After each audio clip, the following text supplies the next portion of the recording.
So you want to design your own TTRPG? Well, we'll see about that after you watch this video.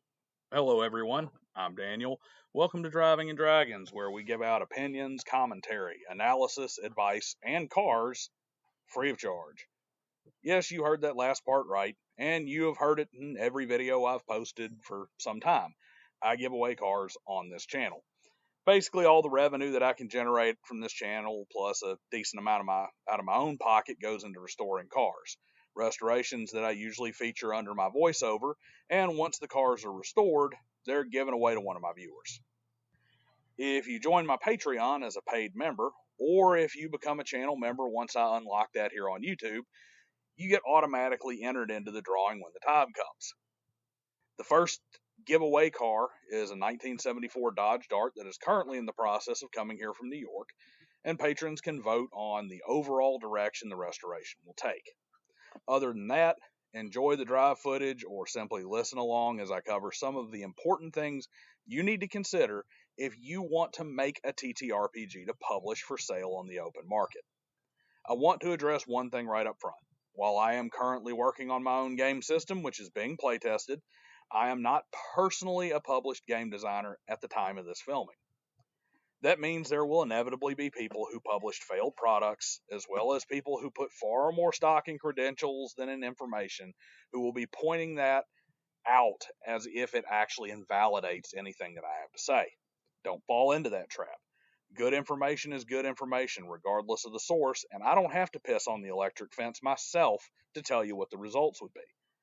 I've had many conversations and listened to many lectures, interviews, and discussions with numerous game designers, ranging from people who aren't even breaking even all the way up to people with their names printed on some of the most successful and enduring games of all time. So as you should with any information of this kind of nature, take it with both a grain of salt and an open mind, taking the discussion on its own merits. Right, let's get on with it. The first thing you need to do is something that is just a good piece of advice for success in any venture, be it personal or professional. Begin with the end in mind. This was made famous by the book 7 Habits of Highly Effective People from Stephen Covey, and for a very good reason. It is hard to map out a road trip if you don't know where you're going. If you are looking to design a game, the very first question you have to ask yourself is your ultimate goal. I would also consider the 5 whys technique here too. That's another general productivity thing to motivate success that also kind of fits here. Let's hit some examples. If you set out to make a game, well, first, let's define the purpose of that game. Is it to make money? Is it to improve an existing system? Is it to solve a specific pitfall or fill a hole in the market or serve as a specific niche? You need to know what the ultimate reason is that you are creating that game instead of simply playing one that already exists. When you have that answer, that becomes your mission. That is your driving principle. Every decision should begin and end asking yourself, does this serve my end goal? If your goal is to improve a D20 system game to have more streamlined combat mechanics, anytime you think of changing something in the system, you should ask if it furthers that goal. If it doesn't, then you need to ask, is it necessary? And if not, why are you doing it? If you're changing it simply for the sake of change, chances are you're doing more harm than good. When I mention the 5 whys, I'm talking about developing a deeper understanding so you can answer those questions. It may look something like this. Okay, I'm going to make a game that streamlines D20 combat. Why? So there will be a game on the market that feels familiar to most people and most games that are already out there, but has less drag in combat. Why? So I can solve the issue of long, boring mechanical combat, especially at higher levels. Why? Because I want to experience higher level play, but the games always fall apart because combat turns into 5-hour slogs at like level 10. Why? Okay, you get the picture? The reason it's called, X number of whys, I've heard 3, 5, 7, even 10, is because the goal is to get to the number. If you can only come up with two whys that make sense, it is either not important enough to get any deeper or you aren't starting small enough. In a business sense or a sales sense, it might be a statement like, I need to sell 10 Camaros. Why? So I can get a $10,000 bonus on them at 10 units for the month. Why? So I can afford to pay off my car. Why? So I can take my car payment and put it against my mortgage. Why? So I can have the option to retire earlier. Why? So I can spend more time with my kids and grandkids while they're still young and I'm not too old to enjoy life with them. If I needed to get to 7 in that example, because that's 5 whys, I would probably add to the top. I need to get on the phones and start calling previous shoppers. Why? So I can sell a Camaro. Why? So I can sell 10 Camaros this month.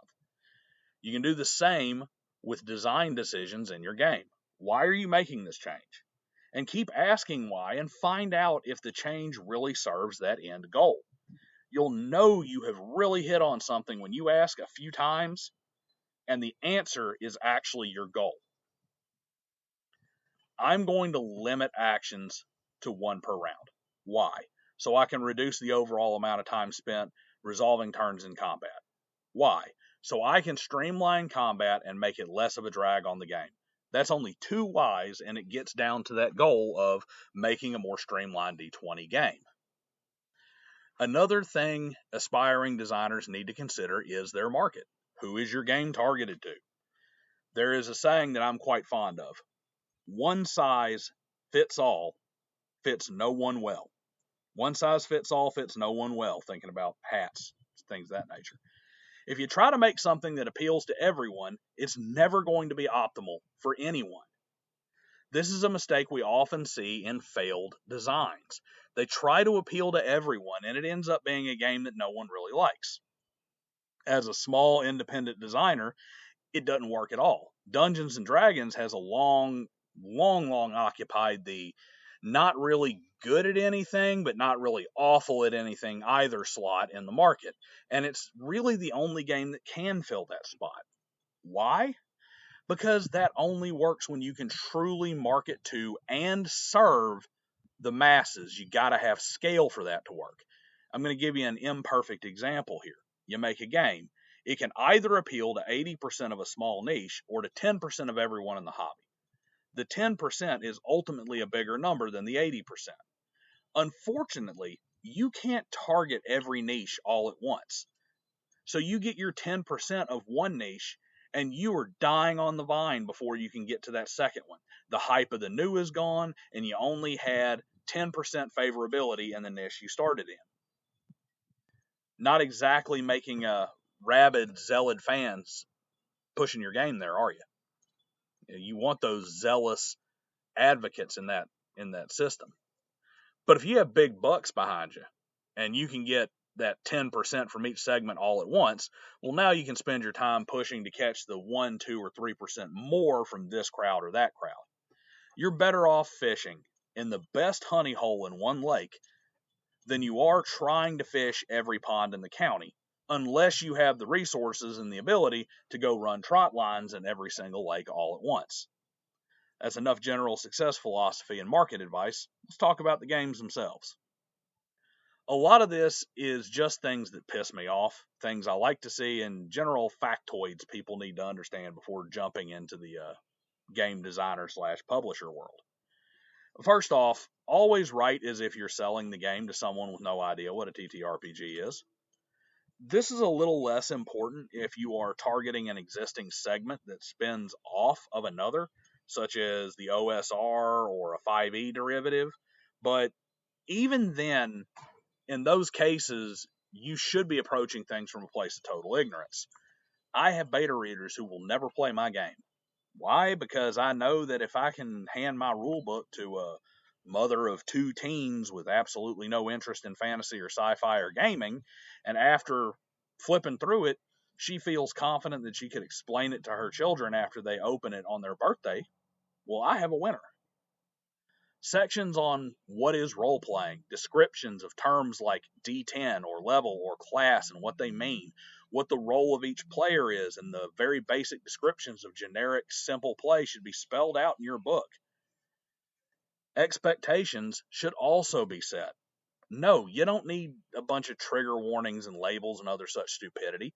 But if I hand your book to that, a mother of 5 children, she should be able to determine which, if any, of her children the game is age appropriate for pretty quickly. If I open your book, I should know very quickly what the general focus of your game is. This isn't just a good practice, it's good marketing. People have short attention spans, so if your work is going to press their buttons, make sure it presses them quickly.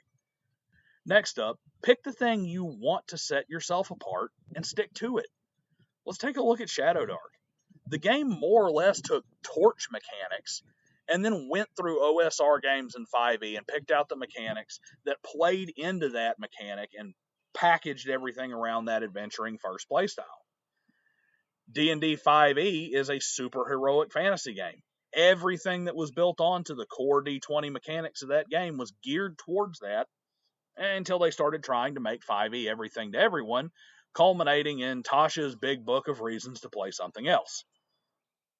This goes back to begin with the end in mind. If something doesn't either enhance or detract from that end goal, why are you messing with it? Remember, plug and play sells easier and almost always sells better. If you want to make money, stay as close to Dungeons and Dragons as possible, be that OSR or modern. RPG Pundit, a man who makes his living selling his TTRPG products, pointed this out himself multiple times. If you want to make money, you modify D&D. Why? Because if you make a D&D derivative, you are only trying to sell one thing, your unique adjustments. The player only has to buy into your window dressing and what basically amounts to more developed and codified homebrew. If you make something else, you are asking them to both buy into your vision and take on the task of learning a completely new system and new game that they may or may not like. Just think of it like this. Time is money. If the market will give you $60 for your game, your goal is to make as much of that $60 come in the form of cash investment in your product, not in time spent learning the game. You think about it. There are tons of free game systems available on DriveThruRPG that have downloads not even in the dozens. They can't even get people to play them for free because their game has a perceived value of, say, $25, and the time it takes to learn a new game has a perceived value of, say, $30. That means that from the perspective player, that game is they're worth $5 less than free. So if you can sell your setting and aesthetic for $20, you better be able to sell the benefits of your rule system over D20 for a value that matches or exceeds the time it will take to learn. And it's really that simple. I know I'm kind of a hypocrite there. My game is called 3612 because it uses a D30, D12, D6, and D3. But I'm also hoping that I can gain traction with novelty and the use of an underutilized die. It's also a very simplistic system that is built like Call of Cthulhu, where the crunch is all out of session and the gameplay itself is extremely simple. That should make it quick enough and easy enough to learn to where I'm not losing a huge number of people just because they don't want to try something new. But then again, my why also isn't to make money off of my game, but it would be really cool if that happened. The next thing you need to know is that if you want to get into this, you need to know your limits. And when I say you need to know your limits, I mean you need to understand that, well, I don't know how to do layout for a book or a PDF is not an excuse to put out a crap product. Nobody cares how cash-strapped you are. Nobody cares how many hours you put into the game. They only care about the quality of the product as they perceive it. If you suck at drawing, you better pay for artwork, or at a bare minimum, pay for AI without watermarks and take the time to refine the images over and over until they look good. If you can't do layout, you better buckle down for hours of YouTube videos and studying free resources, or you better pony up for a class or someone who can do that for you. Editing, playtesting, layout, art, quality of physical copies, PDF functionality like hyperlinking and search functions. These things all matter, and your lack of talent, resources, or funds are your problems, not your customers. You could have the greatest TTRPG game ever made, But if you're asking for people to pony up $35 for an unedited document filled with errors, laid out in a format so bad it's actually painful to read, and then haphazardly slap in, or worse, offer separately a bunch of free AI generator art covered in watermarks and barely using any refined prompts if they've been refined at all, well, the only downloads you'll get is from reviewers looking to warn people away from that dumpster that you set on fire. Let's button this up bullet point style. You want to create a TTRPG? Well, here are a few things you need to consider before you type the first word of a rule book. Number one, what is your why? Why are you making the game? Turn the answer into both a mission statement and a question. I want to put out a well-received adventure that provides me with a little extra money and allows people to enjoy my ideas. Okay, your mission statement is the goal of the XYZ adventure module is to offer a high-quality adventure that can generate a profit at a reasonable price and allows others to fully experience my ideas. Your question? Does this reduce cost, improve quality, make the module easier to sell, or enhance the experience I'm trying to convey? If you're going to make any decision, run it through those two filters first. Number two, don't forget to think out your mechanics and features and write as if this is the first and only TTRPG your reader will ever experience. Assume nothing. They don't know what roleplay is. They have no clue what a class is or what 4d6 means. They have no idea how these games are played on a fundamental level. So explain these things. Number three, set clear expectations up front and do not try to disguise your intent or intended audience. You make an adult-themed game, make sure it's obvious right up front. Your game is designed for children, make sure that is obvious right up front. If your game deals with things that the majority of the population finds distasteful, make sure it's obvious. Better to have someone walk past your game and forget it 5 minutes later than it is for them to buy it and become a vocal detractor who feels like you deceived them into buying your product. Number four, don't try to be everything to everyone. Focus on your niche and own it instead of trying to put your fingers in every pie. This is important as a design philosophy too. When you have a rule or mechanic, ask yourself if this plays to your strengths or mitigates a weakness. Making a horror game? Well, you know immersion is important, so minimizing in-session metagame discussion is key. If you are thinking of some kind of cool mechanic that's going to lead to players thinking about game rules instead of what's going on in-game, you're hamstringing that horror idea. If your game is selling fast-paced action combat, don't put in complex combat mechanics that lead to taking 4 rolls in 15 minutes to determine the results of 6 seconds of combat time. You try to appease the simulationist, crunch-happy crowd, you end up killing the tension in your horror game and slowing your fast-paced combat to a crawl.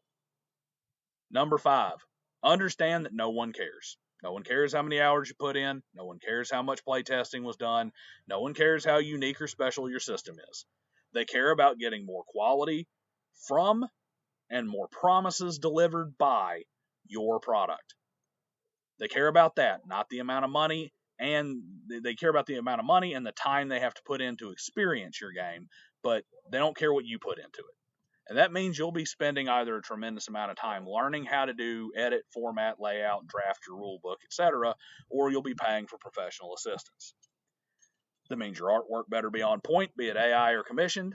It better live up to the price you put on the cover. It means you better make sure that enough people see it and agree that it delivers on whatever you're selling before you start putting it out there to the public. If you aren't willing or able to make these investments, don't waste your time or anyone else's. Number 6, remember this wise and powerful saying. The easiest way to publish your game and walk away with $1 million in the bank is to start with $1.5 million up front. One last bonus tip. Don't think Kickstarter is going to start anything. You create the game first, start selling your features, get some of your concept art worked out, create the bulk of the product first, then you kickstart. You want to see a failed Kickstarter? Go type a wall of text about all the stuff you want to do in your game and ask for money up front to start writing the rules. That's what I've got for now, folks. Let me know what you think in the comments below. Like, share, subscribe, all that fun stuff while you're at it. And what tips would you add? There's a special thanks here, too, to guys like Sandy Peterson, the RPG Pundit, Mark Reinhagen, Grim Jim, Kelsey Dion, Spirit Bear Studios, Mayhem GM, any number of other game designers out there who share their successes and failures and experiences with the gaming world here. I'm even going to give a special thanks to a certain unnamed Canadian Kaczynski for giving every aspiring game designer a template on how to do virtually everything wrong when creating and marketing a game. But thanks for watching, guys. I'll see you next time.